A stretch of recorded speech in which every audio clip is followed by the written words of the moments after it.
Today I'm going to be going over every single card in Rosetta.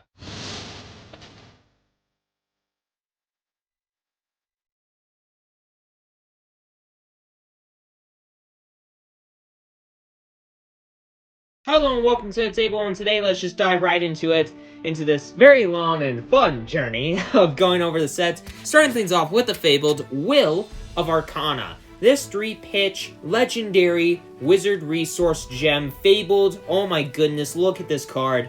Reads, when pitched, amp 1. So the next time you deal arcane damage this turn, you deal that much, +1 instead. It's just a good Fabled. It's one of the better Fables.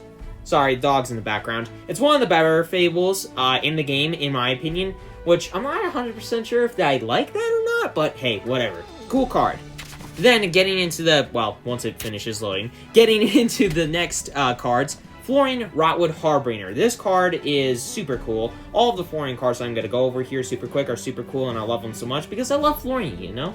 It's a 40 health, 4 intellect, elemental Runeblade hero with the essence of Earth, so you can play Earth cards in your deck, and Florian reads, if there are 8 or more cards in your banish zone, Florian gets, if you would create 1 or more tokens, instead you create that many, or a token specifically, you create that many +1 of each of those tokens. So if you make 1 rune chant, instead you make 2. Pretty cool. And for the unversion, just so you know, instead of there being 8 cards needing to be banished in order to turn on Mordred Tide on a stick, it needs to be 4. So, there you go. Then there is Rotwood Reaper, the weapon for Florian. This card is just so fun in my opinion. It's my favorite weapon in the set.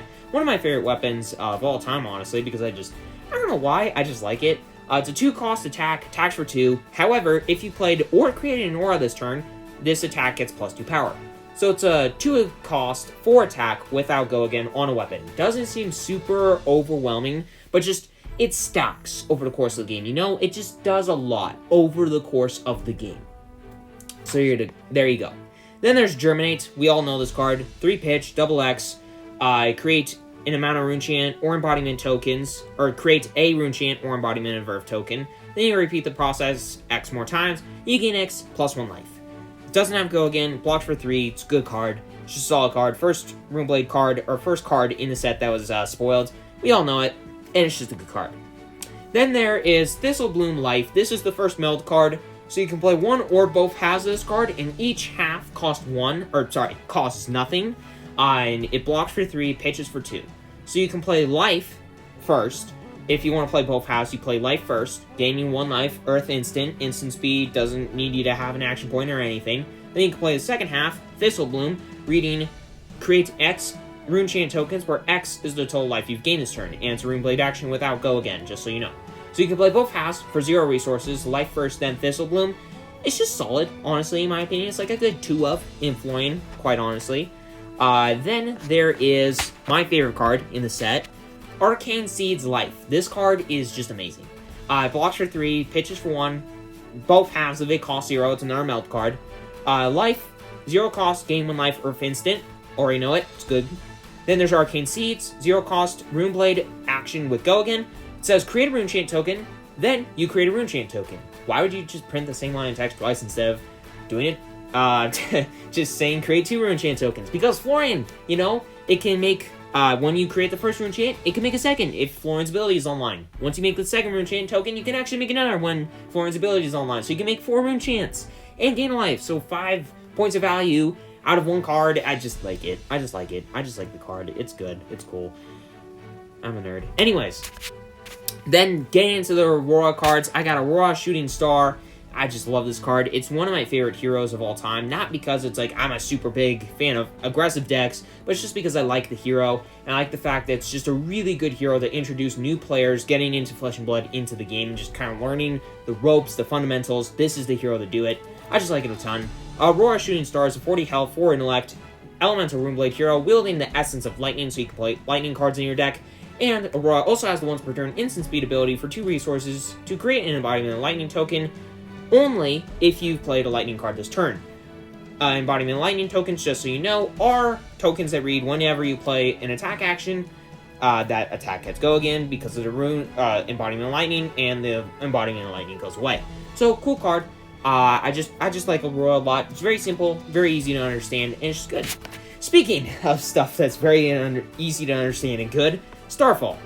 I love this weapon. It kind of looks like a gem lightsaber looking thing. It's cool. It's a 1-cost attack, it attacks for 1. However, if you played a lightning card this turn, this card's attacks get +1 power and go again. That is insane. It is like 1 cost, 2 attack, go again. That's nuts. That's absurd. That rate is better than the Rotwood Reaper card that I was talking about earlier. But yeah, Starfall, very solid card. Just a good backbone, just allowing you to just... It's just good. It's just good. Then there's Arc Lightning. This card is insane. It's a 0 cost. It's basically like a better version of Aurora's ability, because Aurora's ability allows you to get free go again. This does that and then some. So Arc Lightning blocks for 2, pitches for 2, 0 cost, Lightning Runeblade action with go again. Aurora specialization, so you can only have it in Aurora. Whenever you go again this turn, deal 1 arcane damage to any target. And the next action you play this turn gets go again. So guarantee go again. Whenever the attack resolves, you go again, you get your action point back. You then deal 1 arcane damage to any target for the entirety of the turn, thanks to Arc Lightning. That doesn't seem notably good, but it is kind of insane. It stacks, and it's good. It's just good. Plus, it's actually a fairly decent combo with the next card, Vaporize Shock. This is an RML card, so you can play Shock first, 0 cost, deal 1 arcane damage to any target. This does not block for anything. It does pitch for 2, though. So, Shock, Lightning instant. Then there's Vaporize, the second half, that also costs 0. It's a Runeblade instant. And then it reads, destroy an aura permanent with a cost of X or less, and or up to X aura tokens, where X is the total arcane damage that you've dealt to opposing heroes this turn. Which is kind of good with the card that I was just talking about. But in addition to that, it's good against what could potentially be Aurora's worst matchup, at least as far as I'm concerned so far, Florian. Because Florian is good defensively, thanks to the embodiment of Earth tokens, and good defense reactions, and just good defensive cards. But in addition, he's very good offensively, thanks to the amount of rune chance he makes, just some solid attacks, etc., etc. Vaporize allows you to say, hey, those stupid rune chants that you make so much of, and certain key auras that you have, can now be destroyed because I've dealt this much arcane damage, you know? So, yeah, Vaporize, Shock, good sideboard card. Not main board, but good sideboard card, potentially, likely, for Aurora. Then, there is Burn Up Shock. This is basically a better Boom Grenade. Shock, the first half, 0 cost, and it's another melt card.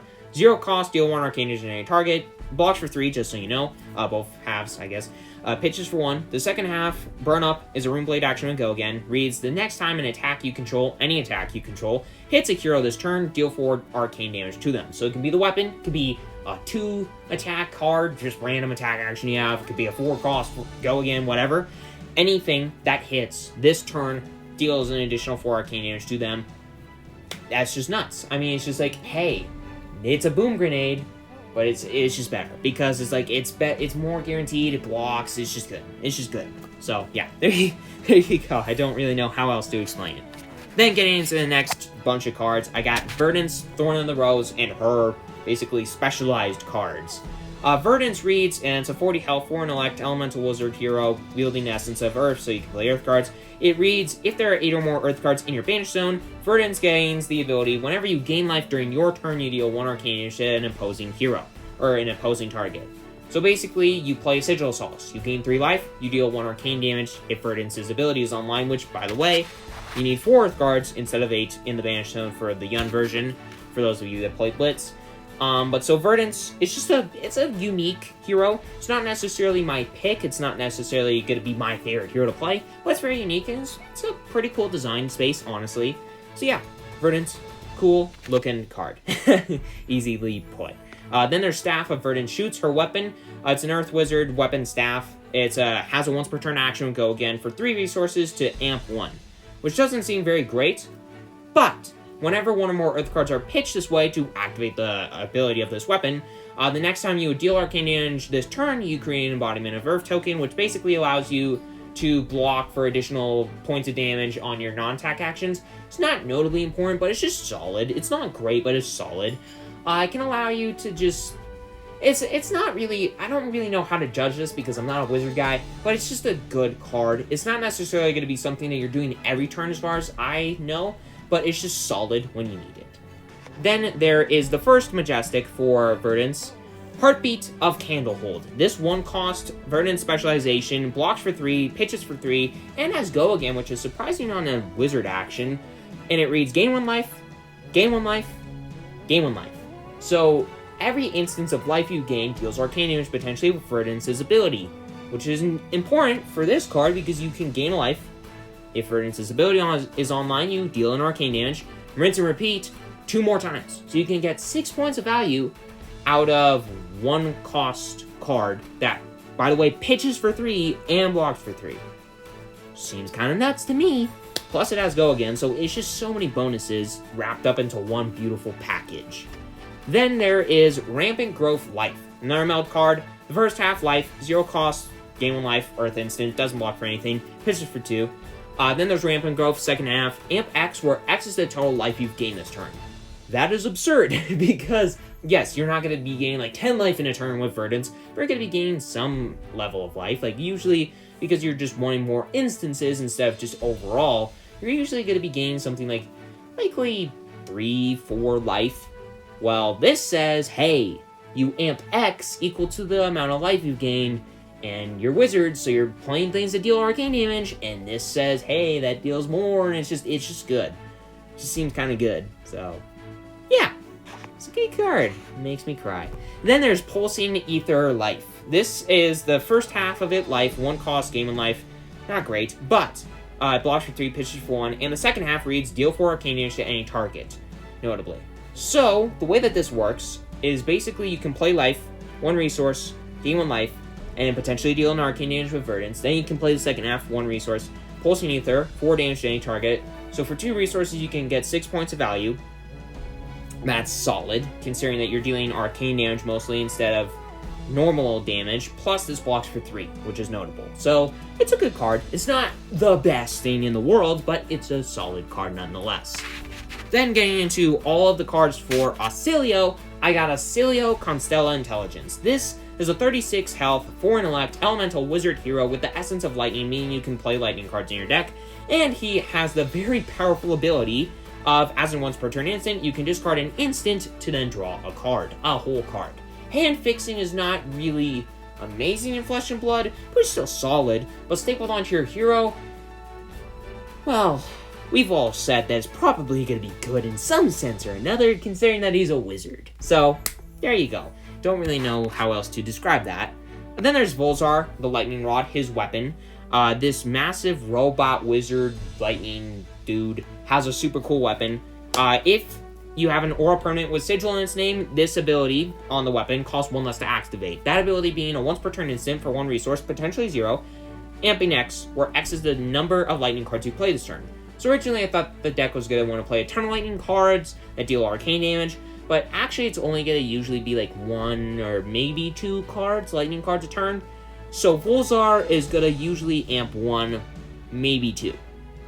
But still, for usually 0 resources, that's still kind of cracked. I mean, Kindle, 0 resources, amp 1.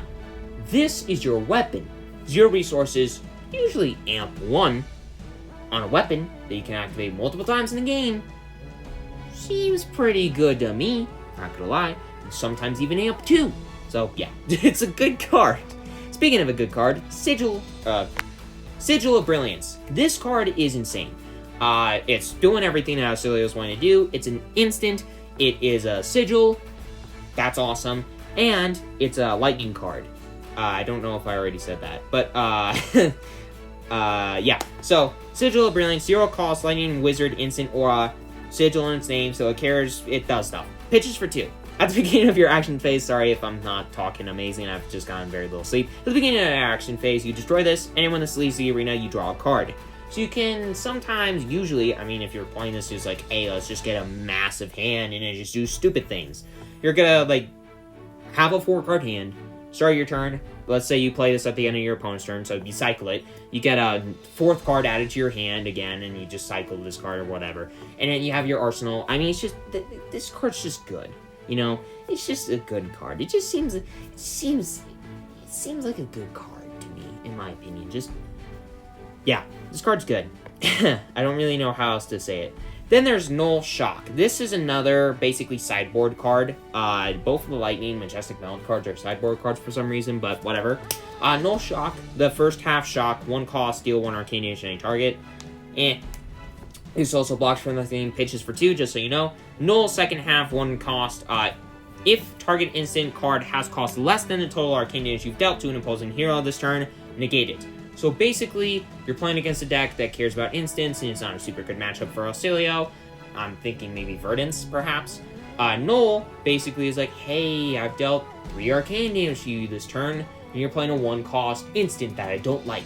Well, I'll play Null, and now that thing doesn't happen. There you go. So simple as that. Then there's Comet Storm Shock. This card is nuts. The first half Shock, 2 cost, deal 1 arcane damage to any target, which seems terrible. Blocks for 3, pitches for 1. But so Comet Storm, the other half, 2 resources, deal 5 arcane damage to any target.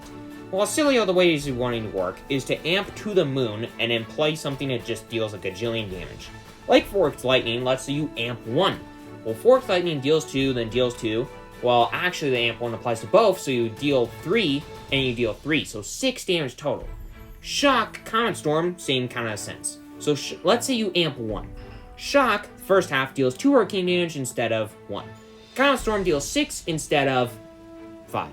So you deal 8 arcane damage for 4 resources. Let's say you amp 2, which is not going to be that hard to do in Oscilio. Then you deal 10 arcane damage. Or if you amp 3, 12. Or if you amp 4, see where I'm going with this? It just scales so quickly. And this card's kind of scary. Plus, you don't have to play both halves of this. Let's say you just want to play Comet Storm, and you don't have like a ton of resources. You have 2 resources, and you just play Comet Storm, and let's say you amped 3. That's still 2 resources to deal 8 arcane damage. That is absurd. Yeah, good card. Then there's Embodiment of Earth, Lightning Tokens, Sanctuary of Aurora, which is good and limited, can allow you to prevent some potential arcane damage multiple times, potentially in a turn, so yeah, there you go. Now, getting into the Earth cards, I got Bark Skin of Millennium Tree, the first legendary. It's a 2 block with Temper, so when this, basically you can block with it for 2 once, and for 1 again.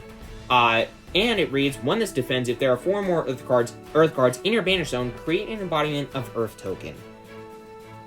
Okay, that's nuts, because you can get so much block value out of this that it's kind of insane.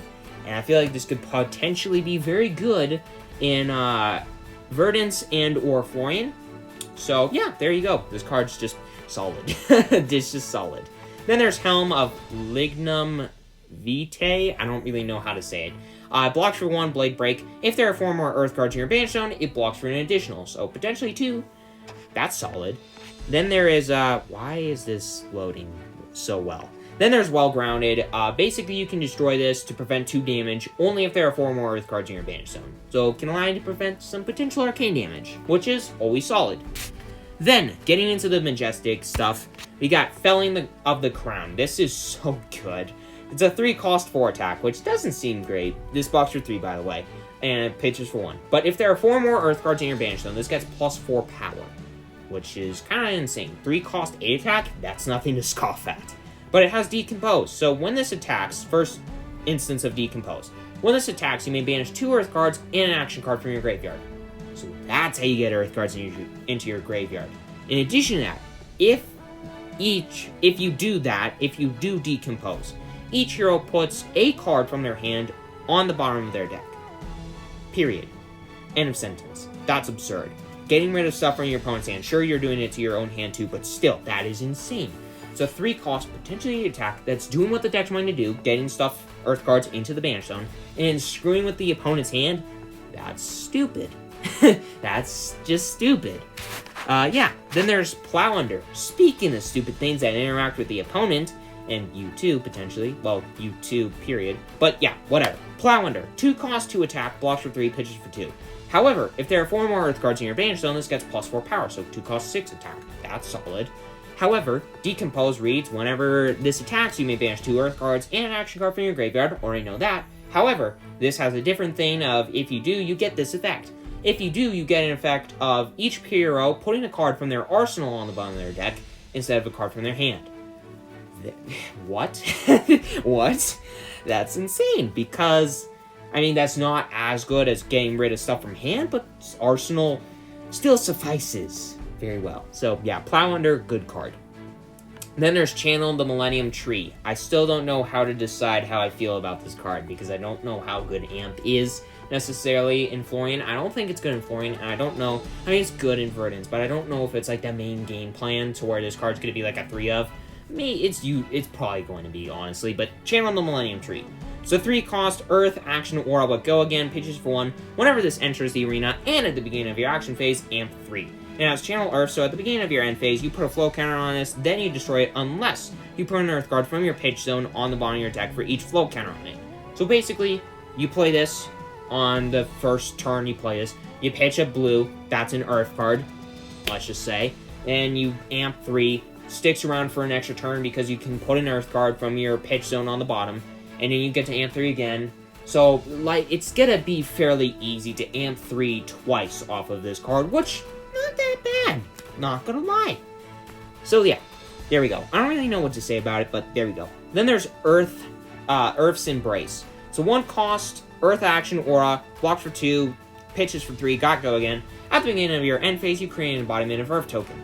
Then if you haven't banished an Earth card this turn, destroy this. So this can stick around for multiple turns, meaning that you can make multiple embodiment of Earth tokens over the course of the game. Which, I don't know how good that's necessarily going to be. Again, Verdance maybe is going to care about this. I don't think Florian's going to. Who knows? Maybe he does. But it seems it's a solid card, don't get me wrong. But I don't know how competitively good this card will be. Then there's Seeds of Tomorrow. This is a 0-cost Earth instant, pitches for 3 at the as an additional cost to play. You gotta put something from your arsenal on the bottom to then prevent the next 5 damage that would be dealt to you this turn. Meh. It's a very meh Majestic. So yeah, I don't really want to talk about it. Then there's Earth Form. This is a 3-cost 7-attack, blocks for 2. If it hits, create an embodiment of Earth token. Simple, easy. Doesn't have go again. Solid card. Pitches for 1. The one that pitches for 2 attacks for 6 instead. The one that pitches for 3 attacks for 5 instead. That's the only time I'm going to really go over the 1-cost pitchy thing that is attacks for the most, and the thing that pitches for 3 attacks for the least, or does the least of all the... Yeah, whatever. Anyways, I don't know what I'm trying to say. Summer's Fall is up next. 2-cost 6-attack, blocks for 2. It has Decompose, so whenever this attacks, you can banish 2 Earth cards and an action card from your graveyard. If you do, you put up to 1 Aura on the bottom of its owner's deck. Could matter. So it's probably going to be better in Limited, honestly, but who knows? Maybe it's competitively viable. I doubt it, but hey, who knows? Who knows? Then there is one of my favorite cards in the set, Rootbound Carapace. This card is so fun. It's a 0-cost, 3-block Earth defense reaction that has Decompose, so whenever you defend with this, you can banish 2 Earth cards and an action card from your graveyard to then give this an additional defense value. So you can block for 4 as a defense reaction while getting Earth cards into your banish zone. That is kind of absurd. That is kind of absurd. So, yeah, I love this card so much. Simply play. That's the easiest way that I can put it. Sorry, throat's dying. Then there's Sigil of Sanctuary. This is a 0-cost, pitches for 3, Earth, instant, Aura. It has Arcane Shelter, so if you would be dealt arcane damage, you destroy this to prevent 1 of that damage. And when this leaves the arena, you create an embodiment of Earth token. Solid card, I guess. Usually going to be played in Limited. Or, well, it's going to be played in Limited, and I think that's only going to be where it's played, but who knows? Then there's Autumn's Touch. I love this card. It's a good card. It does not pitch for 3. It costs 3, attacks for 7, blocks for 3. Solid card. It's just good. It's just good. Plus, it's a common, so that's always great to see for Limited play. So yeah. Then there's Blossoming Decay. 2 cost, 5 attack, blocks for 2, Decompose. So we already know what Decompose does. If you do the thing, you get to gain 1 life. That's honestly really good in Verdance, and potentially good in other places. Who knows? Maybe in Florian, I mean. Then there's Cadaverous Tilling. This card is kind of an absurd common in my opinion, because a 3-cost 8 attack is kind of rare to see, especially a common. And there are 2 cards that potentially do that in this set. We'll get to the second one here in a little while. But Cadaverous Tilling, very good card because it got Decompose again, 3-cost 6 attack. But if you do the Decompose thing, it gets +2 power when attacking. So it could be a 3-cost 8 attack that blocks for 2. That's insane. That's just insane. Then there's Fruits of the Forest, which honestly might be better, which is insane to say. It costs 3, attacks for 7, blocks for 2. However, it has the instant speed ability of discarding it to gain 2 life. So pretty much no matter what you're doing, this is going to be going into the graveyard, allowing you to get some amount of value, whether it's just being a good attack, gaining some life, being a good block. Who knows? Who cares? It's a good card. It's definitely going to be played in Verdance. I think it's absurd in Verdance. And I think it's going to be definitely played in Florian, because honestly, I think this is one of the best cards in the entire set, as far as commons go. It just does so much for a common, in my opinion. It's like the commons from heavy hitters that did the whole, you discard this, make a token, plus this is a good attacker. This is the same thing, but for Rosetta. Simply put.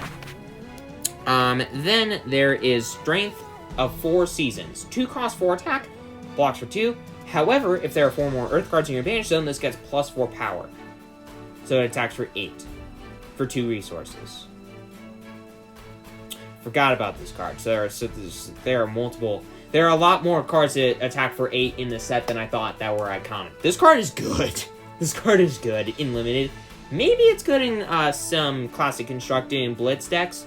Who knows? But either way, this card will be very good in Limited, in my personal opinion, as a very good closer.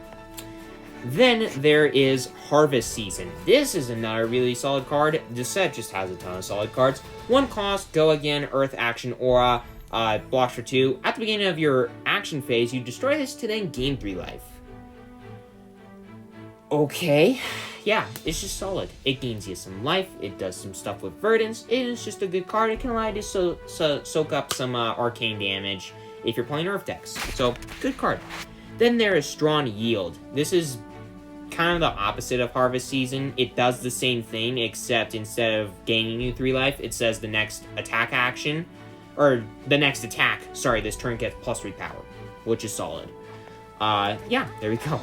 That was a lot more simple than I thought. Then there was Fertile Ground. 2 cost, Earth Instant, doesn't block for anything, gains you 2 life. However, if there are 4 more Earth cards in your advantage zone, instead it gains you 5 life, which I don't really know if that's necessarily amazing or not, but it's still solid. Still a solid card. Definitely a common and not a rare, unlike Sigil Assaults, which I think is way better. Then there is, I don't know why it's taking so long to load some of this stuff. Then there is Sigil of Earth. This is a 0 cost Earth action. Go again. At the beginning of your action phase, you destroy this, Sigil of Earth. Then you, when this leaves, create an embodiment of Earth token. This 3 pitch 2 block Sigil is solid. It's not the best thing in the world, but it's still a very solid card. Then, let's get into the Lightning cards. We start off with Lightning Greaves. This card is super cool. And again, LSS loves their legs, and this is more legs equipment stuff. So, blocks for 1 Battle Worn. It has Arcane Barrier 1, already solid start. It has an instant speed ability for 1 resource to destroy it, and then give all instants you play this turn, go again. That's right, go again. What the? That's insane. That is absurd. That is because if you don't know how that works, basically you play an instant that does not require your action point. Then, when it resolves the instant, you can refresh your action point. So let's say you have one, you play an instant with go again now because the lightning increase. Now you get a second. You got 2 action points now. That is absurd in a certain hero we all will know and love, Oscilio. So yeah, good card. Very good card that makes me cry. Then there is a Flash of Brilliance. This card is a 1-block Blade Break. When this defends, you may discard a lightning card to then return an aura you control to its owner's hand. Good limited card for Oscilio. Maybe what's-her-face that I forgot the name of? Aurora, who knows? It's just a good card because it blocks for 1 and can get you some value. Some extra value because sigils. Getting to reuse them is good. Or getting to replay them is good, rather. Twinkle Toes, this is the same thing as the Earth card that I was talking about a while back, the Earth leg thing, that basically it can prevent you some arcane damage, or it can prevent 2 damage that would be dealt to you, only if you've played an instant this turn. Doesn't block for anything. Then there is, getting into the Majestics, Current Funnel. This is a 3-pitch, 3-block, 2-attack, 0-cost, lightning action attack. That reads, if the last action card you play this turn was lightning, this and the next attack and the next action you play this turn gets go again. It's not amazing, but it's good. It's just good. You know? It's just good. Then there is, a set, I don't even want to pronounce this, Magnetism. Something Magnetism. It's a 1 cost, 5 attack, 3 block, and it reads, when this attacks, pitches form by the way, when this attacks, you may play a non-attack action card this turn, or a non-attack action card this chain link as though it were an instant. That's way better. Basically, this is good in Oscilio. And I haven't read some of these cards because I wanted to get my first take on this, and my god. What the hell? What the hell? Why is this a card in Oscilio's package? I'm crying. Anyways. Then there's Gone in a Flash. 0 cost, 4 attack, 3 attack, 0 cost, 4 attack, 3 block. I need to slow down sometimes. Pitches for 1. When this attacks, the next time you play an instant card this chain link, you may return this card, this attack, to its owner's hand. I don't know how necessarily that's going to be amazing, outside of maybe some combo shenaniganry with Lightning Greaves, but still, this card, solid. Then there is Channeled Lightning Valley. This is stupid, because card draw is fun, and this says card draw, and more card draw. It pitches for 2, it's Lightning Instant Aura, and it says the first time you deal damage to an opposing hero each turn, you get to draw a card. Whoopee! That's stupid. It has Channel Lightning, by the way, so like Channel Millennium Tree, whatever it's called, at the beginning of your end phase, you put a flow counter on this, then you destroy it, unless you put a lightning card from your pitch zone on the bottom of your deck for each flow counter on this card. It's just like, if you can keep this thing around for multiple turns, that's stupid. We all know this card. A lot of people who have looked at this set know this card and know that it's dumb. So I just gotta restate for those of you who either have watched and just need to hear it again for some reason, or for those of you that don't know what this card is, it's dumb and it's good. Period. End of sentence. Speaking of that, a newer card that I don't really know a ton about, High Voltage. This is a 3-pitch lightning instant, doesn't block for anything, 0 cost, amp 1. This is Kindle, but Oscilio specialization, essentially. Pitches for 3, and it amps 1 for nothing. That's stupid. You know? It's just dumb. And I'm sad. Now. Anyways, yeah, this card is just really good in Oscilio because it can allow you to amp for basically nothing. And hey, if you don't want to do that, then pitch it for 3. Like, yeah. Then there's Blast to Oblivion. I don't really know if this is going to be amazing in Oscilio or not, but it's a 0 cost 4 attack, 2 block, pitches for 1. When this attacks, the next time you play an instant this chain link, you may return an aura permanent with a cost of 1 or less, or target aura token to its owner's hand. It could be yours, could be an opponent's, who knows. Definitely could see some good play in Limited, but I don't really know what it's going to be doing outside of that. Who knows?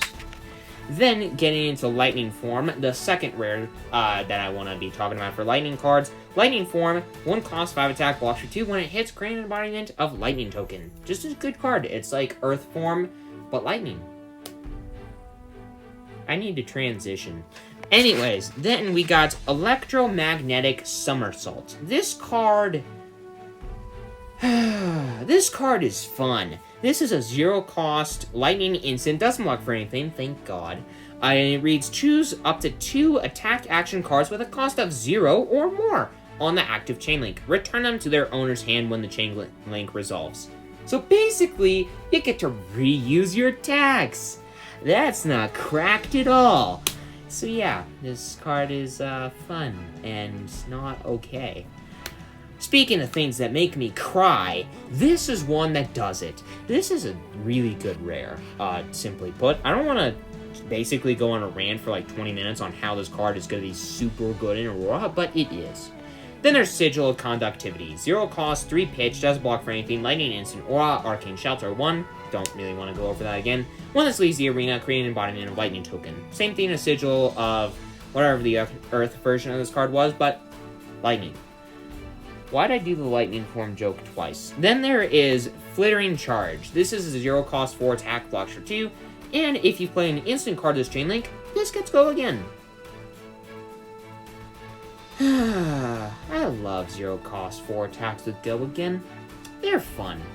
Yeah, this card's just another solid card. It's a good common. It's a good common. It's not amazing as far as I can tell. It can be good in Aurora sometimes. I don't know if it's going to be good in Oscilio, but who knows. Then there's Fry. 0 cost 3 attack. Go again. Doesn't block for anything, but it can block for 0 if you want to. I don't know when that would be useful, but I know that there are cases where it could be. But yeah, Fry. It's a good card. It's just a good card. Then there's Heaven's Claw. Speaking of just a good card, Heaven's Claw is one of them. 1 cost 5 attack, blocks for 3. Simple as that. It's just vanilla good card. And it's a good reprint, honestly. Speaking of a good reprint, Lightning Surge, 0 cost 4 attack, 2 block, and it was originally from Tales of Aurora, the set that was notably way too broken. And it reads, if this was played from Arsenal, it gets go again. 0 cost 4 attack, go again. What's not to love, right? Right? Then there is, if the screen will ever load, Second Strike, 0 cost 3 attack, 2 block. When this attacks, if you've dealt damage this turn, which you're going to, because you're playing this in Aurora, and again, you're going to be dealing some damage. If you do that, this gets +1 power and go again. 0 cost 4 attack, go again. Again. What's not to like? Again. Again. Go again. Too much go again. Anyways, then there is Trip the Light Fantastic. This is basically a worse version of Fruits of the Forest.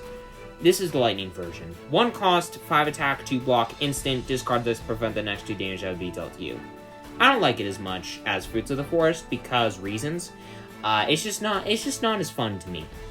Because I like life gain. I don't know why damage prevention matters more, or would makes me not like it as much as life gain, but whatever. Right? Then, speaking of reprints, more reprints. Flash, 0 cost, go again, lightning action, 2 block. The next action you play this turn with cost 0 or more gets go again. This really isn't going to see play in Aurora, but more importantly, it's going to see play in Oscilio, because Oscilio doesn't have a million ways to give his stuff the ability to be played at instant speed, because, let me tell ya, his actions don't really have go again, and they need to. Flash is basically a way to allow you to get that with some bonus upsides of it being a lightning card. So, very solid reprint to see, in my opinion. Honestly, the reprints in this set, I do really like. But then, there's Electrostatic Discharge. This is a 0 cost lightning instant that reads the next attack action card you play this turn with cost 1 or less gets go, or gets +3. This is like a lightning press, but slightly worse. It's just a good card because it's just good. It can allow you to deal some more damage, plus it's a lightning card, so it can turn on some certain synergies with, Aurora. So yeah, just a good, solid card. Plus it's a caribou lightning mushroom art thing. It looks pretty. Anyways, then there is Sigil of Lightning. 0 cost lightning instant aura. At the beginning of your action phase, you destroy this. When this leaves the arena, you create an embodiment of lightning token. This bitch is for 3. Good card. Then there is... I love technology. Then there is Face Purgatory. This card, also the art is terrifying. It blocks for 2 Blade Break. When this defends together with an attack action and a non-attack action, the attacking hero discards a card, and you draw a card. Because that's fair. This is a legendary that is... yeah. Getting into Runeblades, let's talk about Face Purgatory, a card that's way too fun. Let's go with fun. Yeah, this card is it's super creepy, but super good. That's all I really want to say. Then there is, again, technology being my friend here, then there is Bloodtorn Bodice, I think that's how you say it. It doesn't block for anything. However, as an action, you can destroy this and an aura you control to then gain a resource. And this ability has go again, because that matters. You can gain a resource, potentially. So, that's cool. It's good card, I guess. I like the different card better that I can't remember the name of right now, but anyways. Then there is Runehold Release. This basically is a worse version of the Another equipment that I can't remember the name of, you can get 2 rune chants off of it. This one you can only get 1, plus it doesn't have Arcane Barrier 1. So as an action, with Go Again, you can destroy this, make a rune chant token. That's solid. That's good. It's not the best, but it's still very solid and limited.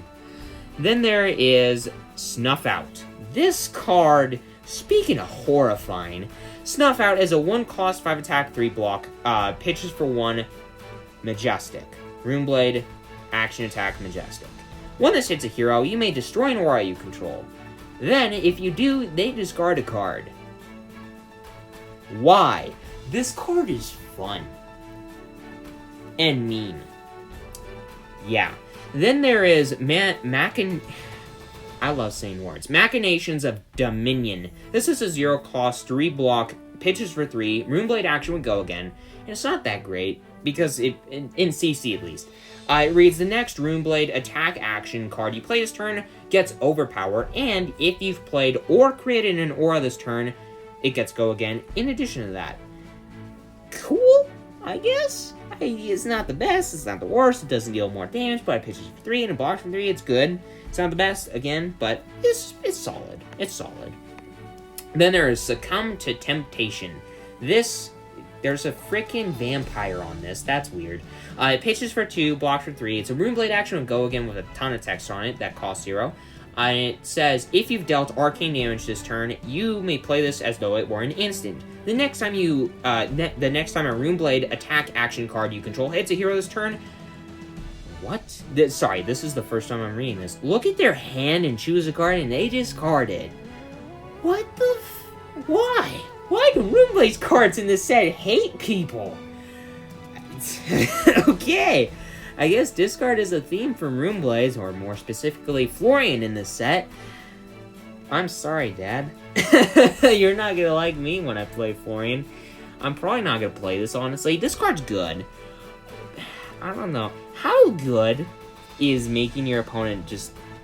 Oh my god. I don't know how to feel about this card. I'm just gonna skip it. I'm gonna say it's good, and it's fine, and it's fun. Haunting Rendition. There we go. Runeblade block for 4. It's not a defense reaction because that wouldn't be fair. Pitches for 1. Instant. Discard a card. As an instant, you can discard this card to then prevent the next 2 damage that would be dealt to you this turn. And then, if you do that, you can create a rune chant. That's fun.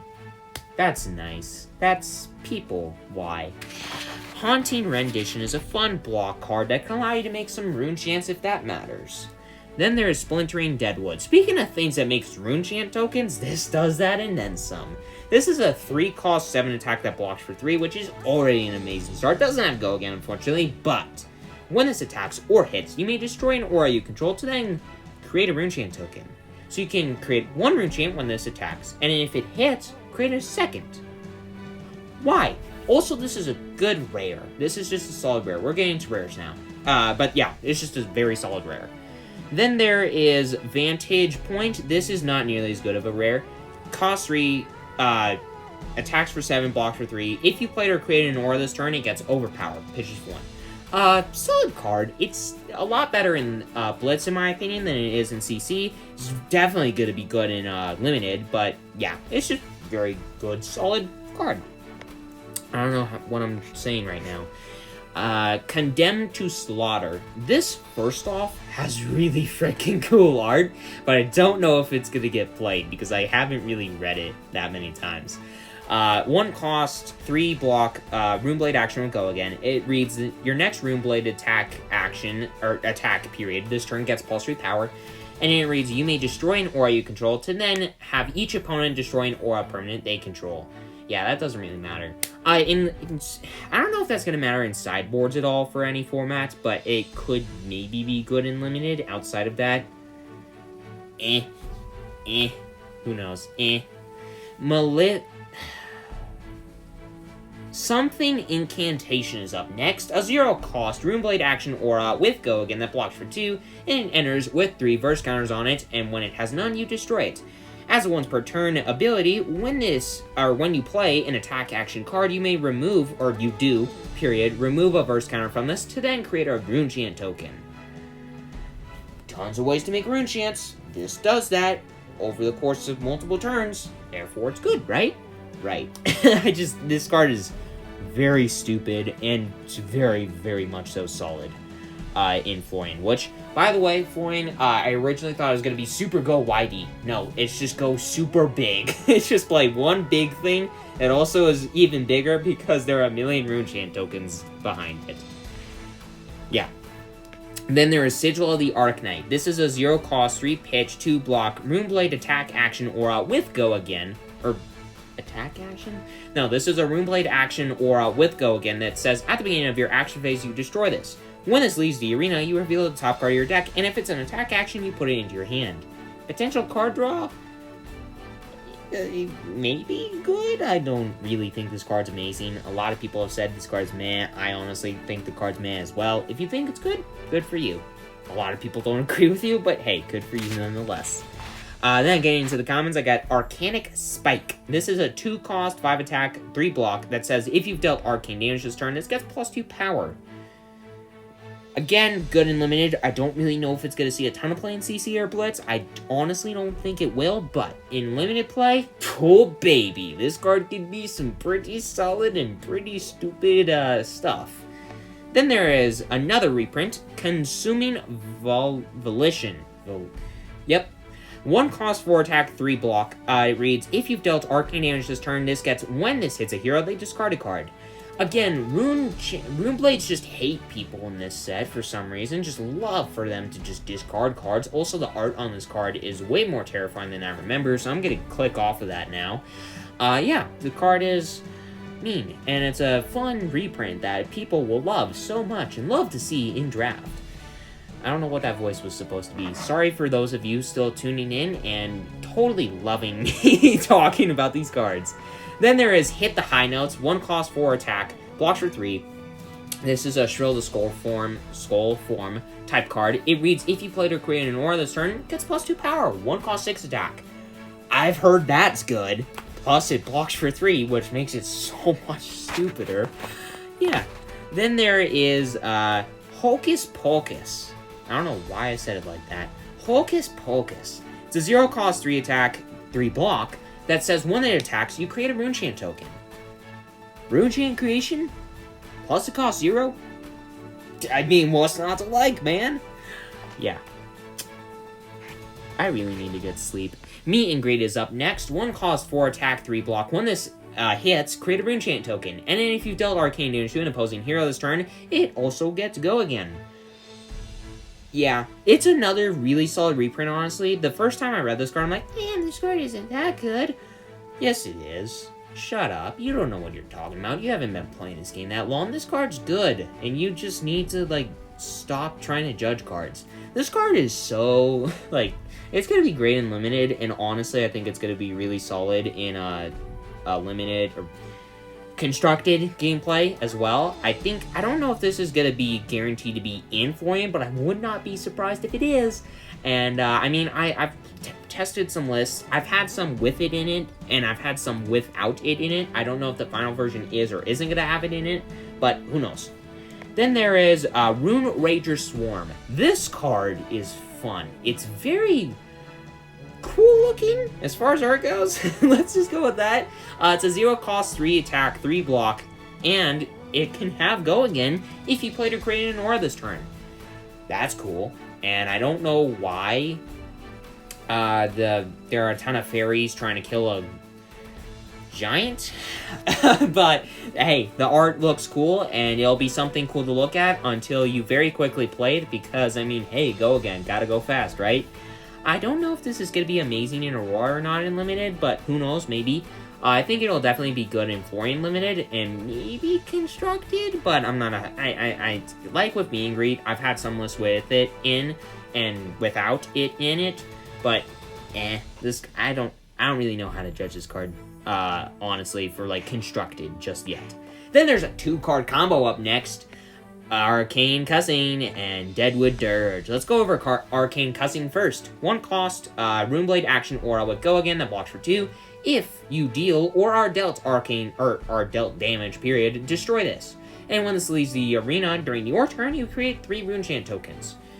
seems great, not amazing, because, I mean, this can go away on your opponent's turn, and then you just lose value. That sucks. But Deadwood Dirge is there to save your butt. I mean, there are a lot of ways to destroy auras already, but this is the best one to go with Arcane Cussing, because Deadwood Dirge, 0 cost, Runeblade action with Go Again, blocks for 2, says destroy an aura you control. If you do, you create 3 Rune Chant tokens. Basically, you can play an Arcane Cussing, then you can play Deadwood Dirge, destroying the Arcane Cussing. Then, I don't know why that took so long to load. Then, the Arcane Cussing goes away, you create 3 Rune Chants. The Deadwood Dirge, because you destroy the Arcane Cussing, goes away, or doesn't go away, it just resolves. You create 3 more Rune Chants. And if Florian's online, you make a total of 8 Rune Chants for a 1 resource investment. I don't need to tell you how that's stupid, but hey, again, that's stupid. Oath of the Arcanite is up next. 2 cost Runeblade action with Go Again, blocks for 3. It reads the next Runeblade attack this turn, gets +3 power, and you create a Rune Chant token. 2 cost, 4 value, blocks for 3. It's meh. It's not an amazing reprint. This is the only reprint that I'm really kind of about, because I don't know. I just don't like this card. I don't think it's that good. But hey, maybe that's just me. Then there is Sigil of Deadwood. This is a 0 cost, 3 pitch, 2 block, Runeblade action, aura with Go Again, and it destroys itself at the beginning of the action phase, and when it does, you create a Rune Chant token. For those of you that don't know what Rune Chants are and you've been confused for this entire time, here's a Rune Chant token. There you go. Then Wizards are up next, and you're gonna have a lot of fun listening to me trying to interpret these cards. Ether Bindings of the Third Age. Why are some of these names so long? It's a 1-block, battle-worn, legendary wizard equipment arm piece. It has an instant speed ability to destroy itself, and until the end of turn, when an aura permanent you control a sigil in its name leaves the arena, you amp 1. I did not read this. Holy Jesus! What the hell? Yeah, that seems kind of good, especially because a lot of the auras you're playing in Oscilio are instant speed. You can play a bunch and then you can amp a million, so that's fun. Why? Ink-lined Cloak is up next. 0 block, instant, destroy it to gain a resource, only if you control an aura permanent with Sigil in its name when you utilize this ability. Ink-lined Cloak, good card. Very solid card in my opinion, honestly, as far as, I don't know. Hocus Pocus, or, why did I say, I said it again. Hold Focus. Doesn't block for anything, action, aura, or action. Destroy this, amp 1. Go again. Amp. It's good, and this does it. So therefore, it's good. Plus, it's a common, which I don't think this is going to be good as the leg piece for Zen, which is so good, and I don't know why that didn't get banned, but hey, here we are. But yeah, that card, Hold Focus, I feel like it could be good. Just a little bit. Then, getting into the Majestics, I got Destructive Aethertide, a wizard action, Majestic 3-block, 0 cost, 3 pitch, that deals 1 arcane damage to any target. And it has Surge, which is a very big keyword for wizards in this set. If this deals more than 1 arcane damage to a hero, destroy a card in their arsenal. Oh, baby. Don't you all love, like, disrupting the opponent? Because apparently this set does a lot of that. And this is a very good way to do that, because this is a blue that costs nothing. So, and it blocks for 3, so it can do a lot of good things in every area. Yeah, this is good in Oscilio. Then there is... What the hell just happened? Alright, some stuff crashed for a second. I'm sorry. I'm not going to be editing a ton of this video, so I'm just going to scroll down to where I was. Eternal Inferno. This is a 1-cost wizard action, 3-block, deals 4 arcane damage to any targets. It is a Majestic that pitches 1, and it has Surge, so if you deal more than 4 arcane damage, you banish this. Then, you may play it this turn. So you can play it, deal damage. You can potentially play it again, deal more damage, but it doesn't have Go Again. So you're like, how are you going to play this? Something like Reverberate, potentially. That's one of the few ways that I know how you can give this thing Go Again.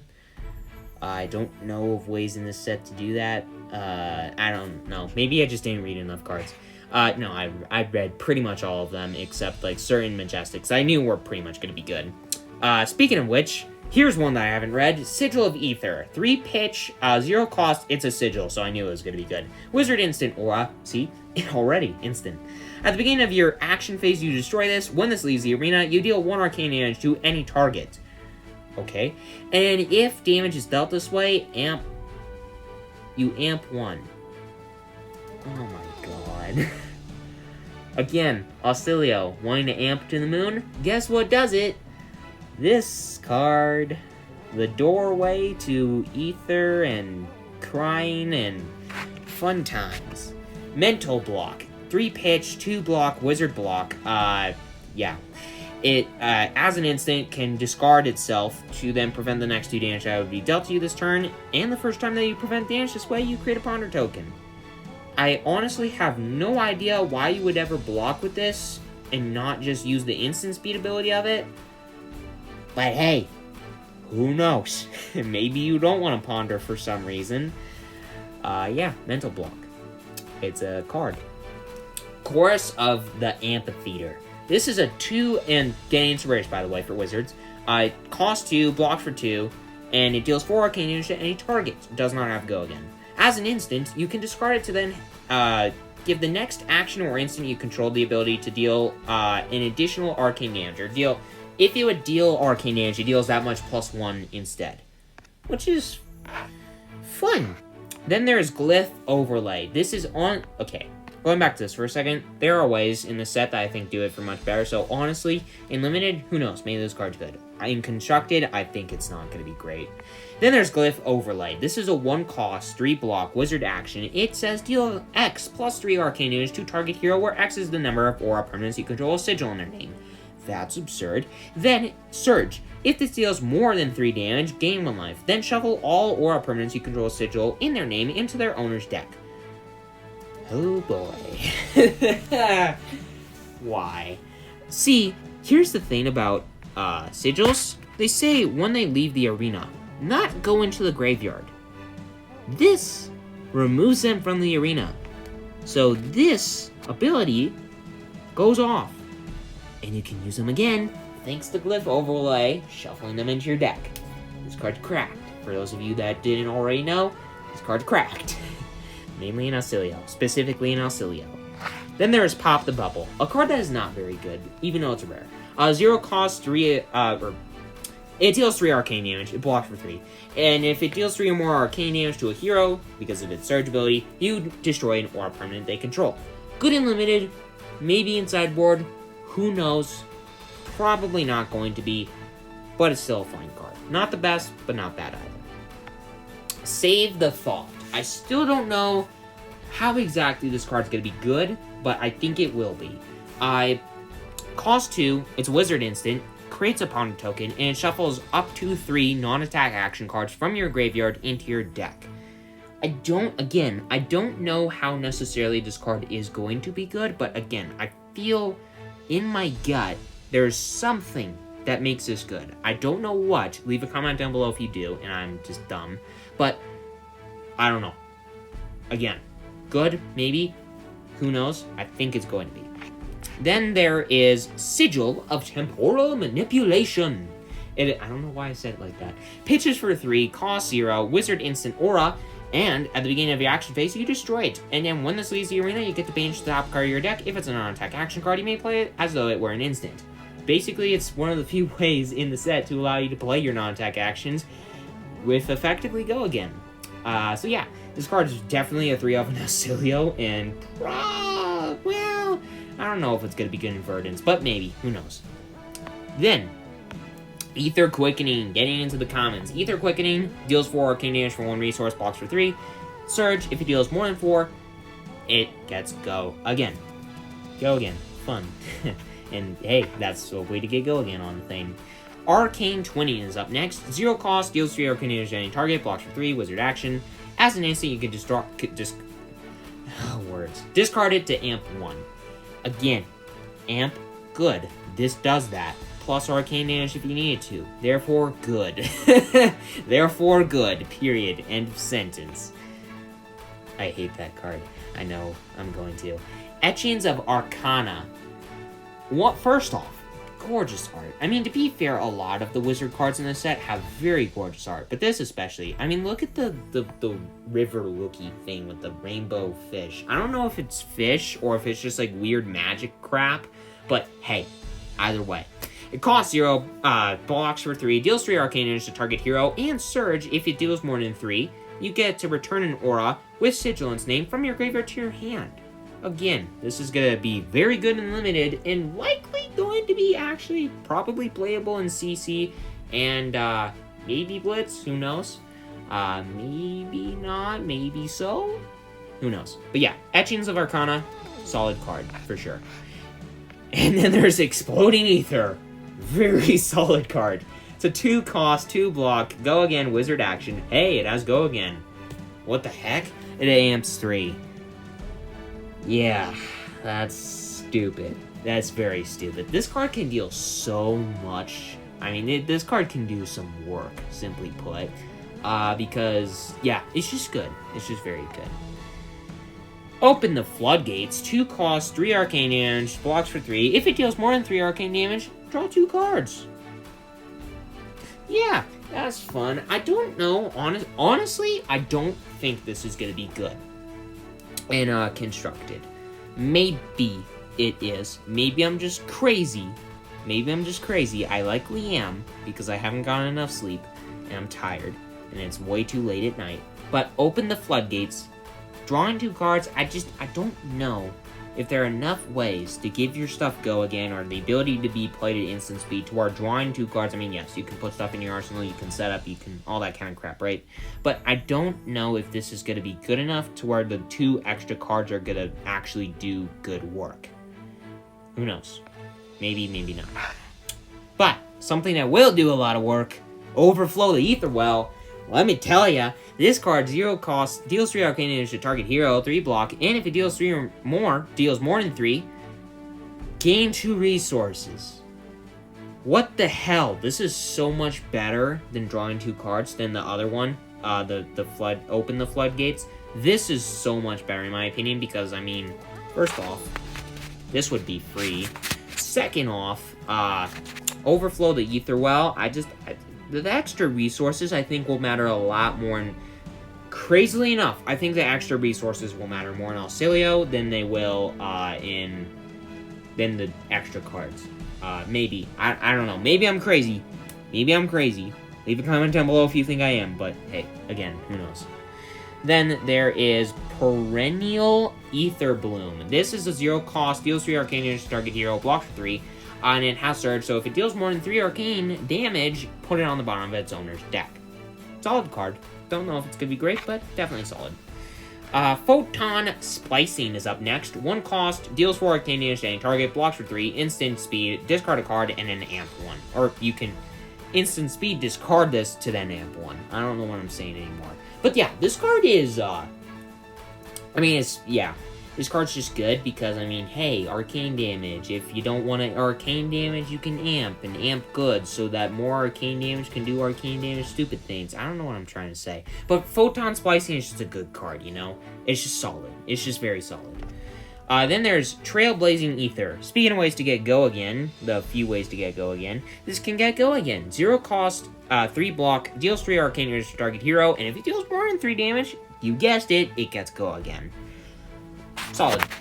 It's crazily enough, I don't think this is going to be good in Oscilio. It'll definitely be good in Limited, don't get me wrong there. But I don't know if it's going to be good in constructed games. Sigil of Forethought, last wizard card that I'm going to be going over. Pitches for 3, 0 cost, wizard instant aura. Whenever, or at the start of your action phase, you destroy this. Whenever it leaves the arena, you create a ponder token. What's not to like? Then there is all the generics. Finally getting into the generics. Some of the final cards. Not too much left to go, everybody. I'm sorry. I've been taking a lot of time, but there isn't too much left, right? Arcanite Fortress is up first. This card is stupid. It blocks for a star. That star equaling to the number of equipment you control with Arcanite in their name. Arcanite Skull Cap? Arcanite Fortress. This can block for 2 Guardwell. So how Guardwell works, basically you block with this for 2, usually, if you're going to be playing this, and then it loses all of its, basically, defense. So you put a number of -1 defense counters on it equal to its defense. So you get to basically block with it 1 time, but it still sticks around. And because of that, you can activate its Spellvoid X thing, where X is the number of equipment you control for Arcanite in their name. So if you would be dealt Arcane damage, you can destroy this to then prevent a number of Arcane damage equal to X. So if you have 2, you can prevent 2. There you go. So yeah. And then there is Hood of Second Thoughts. This is blocks for basically Hood of Second Thoughts, Bruised Leather, 4-Finger Gloves, and Runaways all are the same thing. Instant destroy them, prevent the next 1 damage that would be dealt to you this turn only if you've been dealt damage this turn. They all block for 0. Runaways is a reprint, but I think these other 3, these 3 specifically, are not reprints, but maybe I'm crazy and they are and I just don't remember, but who knows. Leave a comment down below and scream at me if I'm wrong. Then there is Cut Through the Facade. This card, first off, art, very pretty looking. Pitches? No.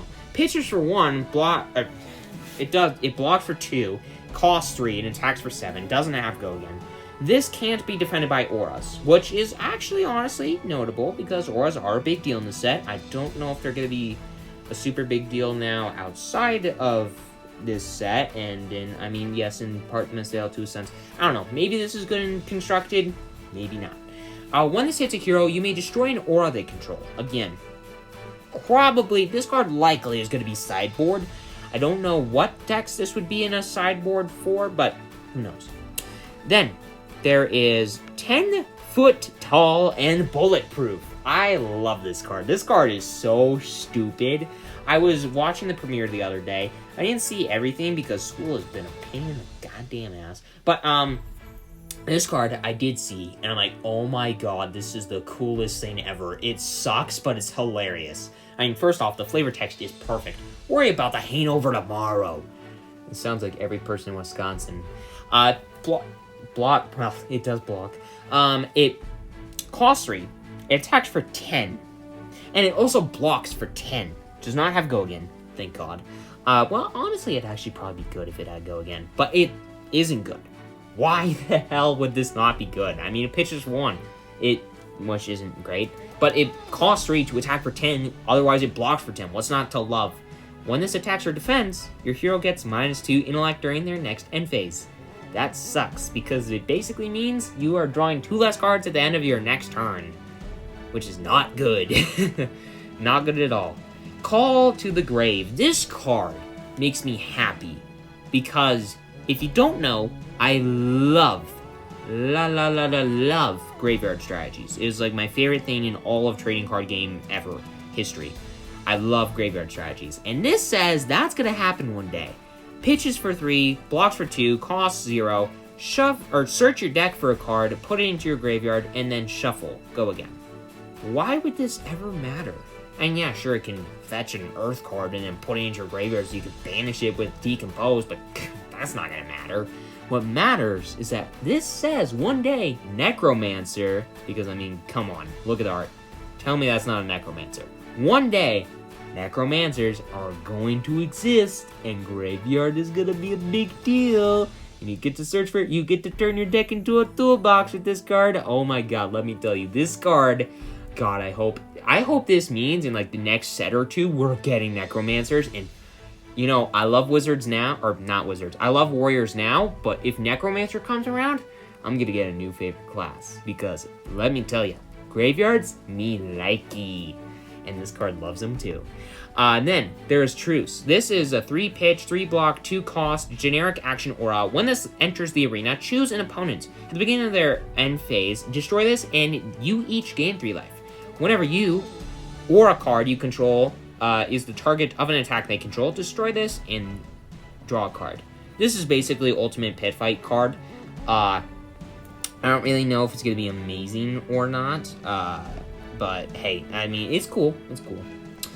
Then there is getting past the Majestics. Then there is Hand Behind the Pen. 2 cost, 6 attack, 2 block. When this hits a hero, turn a card in their arsenal face up, then banish a non-attack action card from their arsenal. Pitches for 1. Smash up, same thing, but if it does the thing, it destroys the thing from the arsenal. If it's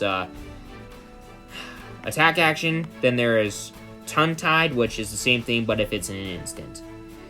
Then there is Count Your Blessings. 2-cost generic instant that gains you X life block, and where X is the number of Count the Blessings, or god damn it, where X is 3 plus the number of Count the Blessings in your graveyard. So basically, you can run 4 of these, 2 cost, you gain 3 life, then 4 life, then 5 life, then 6 life, depending on how the, whatever. Count Your Blessings, good card. I don't know what I'm trying to say anymore. Sigil of Cycles. 3 pitch, 0 cost, 2 block, generic action Aura. Go again. At the beginning of your action phase, you destroy this, and when it leaves, you discard a card to then draw a card. Meh. I mean, it could be good in Brutes, potentially, because, hey, discarding cards, you like those, right? You like discarding cards, and you get to stay card hand positive. So, I don't know, maybe it could be good there.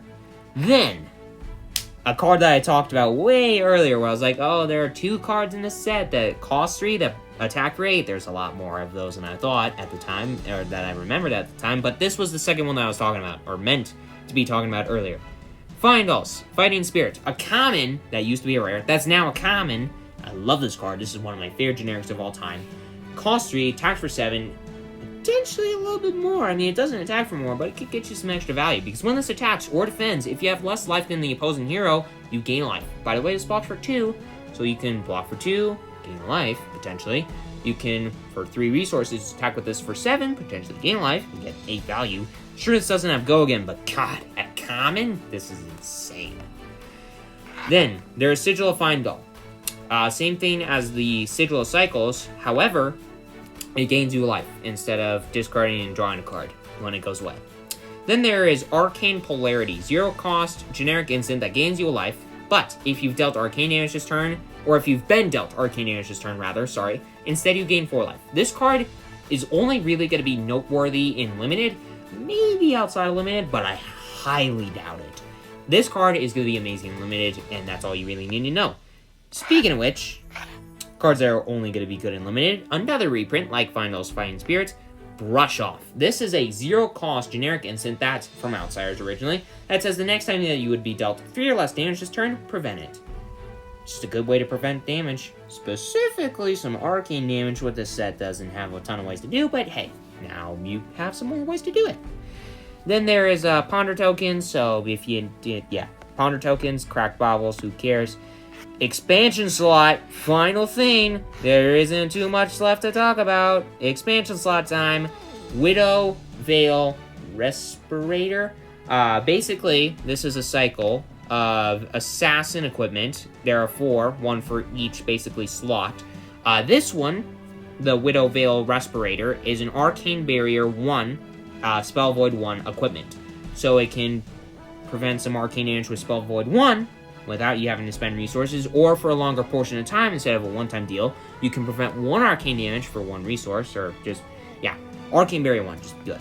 And Widow Black Abdomen is the same thing, but chest, and then Widow Claw Tarsus, or Tarsus, or whatever, is the same thing but arms, and then Widow Web Crawler is the same thing but legs. Then there is Splatter Skull. This is a 2 cost, 6 attack, brute, attack action, block for 3. When this hits a hero, choose a face-down card in their banished zone that was banished by Intimidate this turn, and import it into their graveyard. This card's just dumb. There's nothing else to say. This card's just dumb. I mean, with these cards, it's like, hey, Assassins need the Arcane Barrier and the Spell Void, I mean, who knows? And it's good, and it's just a solid card. It's a good sideboard card. But with Splatter Skull, it's like, hey, Reinar, here's another amazing tool for you. This card's just so dumb. I mean, it just makes me cry. Then, there is Drink 'em Under the Table. This is a Majestic for Betsy, so I kind of want to skip it, but hey, who knows? Maybe it's good. 4 cost, 3 block, 8 attack. When this attacks a hero, this pitches for 1, by the way. When this attacks a hero, you may wager with them. The winner draws a card, and the other heroes discard a card. This is some very good spice for Betsy, but I still honestly don't think it's going to make Betsy good, because Betsy just kind of sucks and is one of the worst heroes in the game. period. Which sucks. Then there's Gust Wave of Second Wind. This card makes Katsu potentially playable again because, God, he's lost so many tools. Art of War? Jeez. What's its face? Bonds of Ancestry? There we go. This card can get a little bit of value back for Katsu because it's a 0-cost 4-attack, blocks for 3, solid. But if Surging Strike was the last attack this combat chain, it gets go again. Now in a previous video I said why this card's good, so I'm not going to go in depth. Just trust me when I say this card is good. Speaking of which, Adaptive Dissolver, another card that I've talked about previously. Arcane Barrier 1, it can be played in multiple slots because it's modular, it can be played in any zone. It's a Mechanologist equipment base piece. Action for 0, you can equip it to another equipment zone. It's fine. It's not the best, but it's fine. Then there's Plan for the Worst. Pitches for 3, cost 0, blocks for 3, range reaction, does not have go again, but basically it's another Codex of Frailty, like stupid powerful effect, but for Riptide. Look at target hero's hand and arsenal at the beginning of their next end phase. They discard all cards from their hand and destroy all cards in their arsenal, so no saving things up for next turn, just play them all out now, basically is what that card says. And search, once that's all done, search your deck for up to 3 traps, reveal them, put them into your hand, and then you shuffle 2 cards from your hand into your deck. So basically you get to get some cards, you turn your deck into a freaking toolbox, and you get to look for the best cards that are basically going to help you, like, basically make sure that your opponent doesn't get a foothold on you because they're forced to play out all the cards possible from their hand or whatever on their next turn. And yeah, this card's just very good in Riptide. Again, I talked about it in a previous video, link in the description below if you want me to go, or if you want to hear me go more in depth on it, but this card's just very good in Riptide, let me tell you. And then there's Unsheathed. Again, something I've talked about previously. Unsheathed is just a good card. 0 cost, blocks for 3, go again. Your next sword attack this turn gets +2 power, and when this attacks, if its power is greater than twice its base, it gets go again. It's an amazing warrior card because, I mean, hey, swords. All swords have 3 or less power, so they're guaranteed going to get go again off of this, and they get a buff in power. It's just amazing in Kasai, it's amazing in Dorinthia, it's just good. So, yeah, there you go. Then there's Calming Cloak. Basically, I actually haven't read a lot of these too in-depth. This has Arcane Barrier 1. This is an Illusionist Equipment chest piece. It has an instant speed ability for 1 resource to destroy itself, and then next Aura card you play this turn costs 2 less to play. Actually, that's pretty good. Then there's Calming Jester. This is an instant that costs 1 resource, destroys itself, and creates a Spectral Shield token, Arcane Barrier 1. I think the way that this is looking, basically, there was a headpiece in Parthimus Veil, or not Parthimus Veil, Diadem of Dream State, that was in Dusk Till Dawn, that was very good in the legendary Blitz, 20 health, like Enigma, New Moon, or whatever. This will be a good chest piece for her, this will be a good arm piece for her, and this will be a good leg piece for her. That's just my guess. Calming Jester. Instant speed, Arcane Barrier 1, by the way. Instant speed, 1 resource, destroy itself, create a Spectral Shield token. Very solid. Very solid. Then there is Flutter Steps, Ward 1. When this is destroyed, you may play your next or this turn as though it were an instant. Very solid. And that's leg piece, by the way. And then there's Dust from the Fertile Field. Basically, I'm not going to go over this because Dromai, and I'm getting PTSD. Oh, my poor Dromai, one of my favorite heroes of all time, is gone now in CC. I don't know why I'm being a baby about it. But this card can basically, it's another Dust card that can get you some Phantasm value on your dragons, and I don't really know. It's whatever, because Dromai's gone from CC. Then there's Regrowth Shock. This card, I didn't really look at the top. It's like a weird looking blue line. That's weird. Pitches for 3, costs 0, and blocks for 3. The first half is Shock. Deals 1 arcane damage to any target. Already know that. Second half, Earth Runeblade action, and it's an Earth Runeblade Lightning instant. What the heck? What's this gonna be in? Briar. Return an action with cost less than the X from your graveyard to your hand, where X is a 12 arcane damage you deal 2 opposing heroes this turn, go again. Yeah, this card is good in Briar, who is in the, Briar. So, more basically living legend cards. So, there you go. Yeah, that's it. That's it. It's an interesting way to end it off, but basically, that's it. that's all the cards from Rosetta. There was a ton to talk about in this video. Sorry if it was longer. It was definitely longer. Sorry that it was a lot longer than my other videos that I've made. And yeah, hopefully you all enjoyed. I will have timestamps for this video, hopefully, if I'm not lazy and forget. But yeah, timestamps for this video, so you'll get to, if you want to see all the lightning cards, you can click and see all the lightning cards and all that kind of stuff. But with all that said, hope that you enjoyed this video. Sorry if this wasn't super edited, because I did not have a lot of time to edit this. But hope that you all enjoyed this video. Hope that you're all going to enjoy Rosetta as much as I do, but because, oh my goodness, I think this set is going to be so freaking fun to play, man. But yeah, with all that aside, make sure to hit that subscribe button, hit that like button. It's completely free. You won't regret it. And with all that aside, have a great rest of your day, everybody.